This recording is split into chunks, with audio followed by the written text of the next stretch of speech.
কয়েকটি নদীপথে সারা দেশ থেকে বিচ্ছিন্ন বরিশালের মেহেন্দিগঞ্জ উপজেলা। আধুনিক যুগেও এখানে গড়ে ওঠেনি সড়ক যোগাযোগ ব্যবস্থা। নৌ যোগাযোগই এই উপজেলাবাসীর একমাত্র যাতায়াত মাধ্যম। বড় ধরনের প্রাকৃতিক দুর্যোগ দেখা দিলে সব ধরনের যোগাযোগ বন্ধ হয়ে যায়। বরিশাল শহর থেকে মেহেন্দিগঞ্জ পর্যন্ত প্রায় ৩০ কিলোমিটার নৌপথেই চর পড়ে নাব্যতা সংকট দেখা দিয়েছে। ফলে বরিশাল সহ সারা দেশের সাথে মেহেন্দিগঞ্জের নৌপথে সরাসরি যোগাযোগ বন্ধ রয়েছে।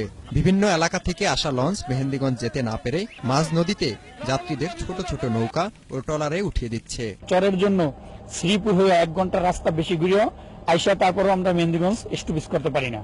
চরের ভিতরে ট্রলার করে যাত্রী উঠাইতে হয়, নামাইতে হয়। যাত্রীদেরও একটা রিস্কের বিষয়, আমাদেরও একটা রিস্কের বিষয়। জায়গার পরিমাণ বেশি না, অল্প একটু জায়গায় আমাদের যদি চ্যানেলটা করিয়া দেয়, ড্রেজিং করিয়া, তাইলে আমরা যোগাযোগ ব্যবস্থাটা নৌপথের মোটামুটি ভালো হয়। এইভাবে চরপথে থাকে আর ড্রেজিং না করা হয় তাহলে মেহেন্দিগঞ্জ উপজেলা জেলা শহর থেকে বিভাগীয় শহর থেকে বিচ্ছিন্ন হয়ে যাবে। দীর্ঘদিন ধরে নদী খনন না করায় এই নৌপথটির দুরবস্থা সৃষ্টি হয়েছে বলে মনে করেন স্থানীয়রা। আর এর ফলে উপজেলায় প্রশাসনিক ও ব্যবসা বাণিজ্যে অচলাবস্থার সৃষ্টি হয়েছে।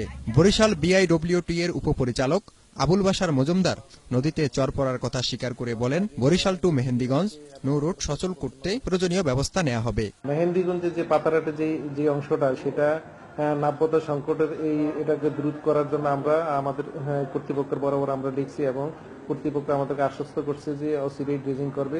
এই নৌপথটি চালুর জন্য জরুরি ভিত্তিতে কার্যকর পদক্ষেপ নিতে নৌ পরিবহন মন্ত্রণালয়ের কাছে দাবি জানিয়েছে মেহেন্দিগঞ্জবাসী।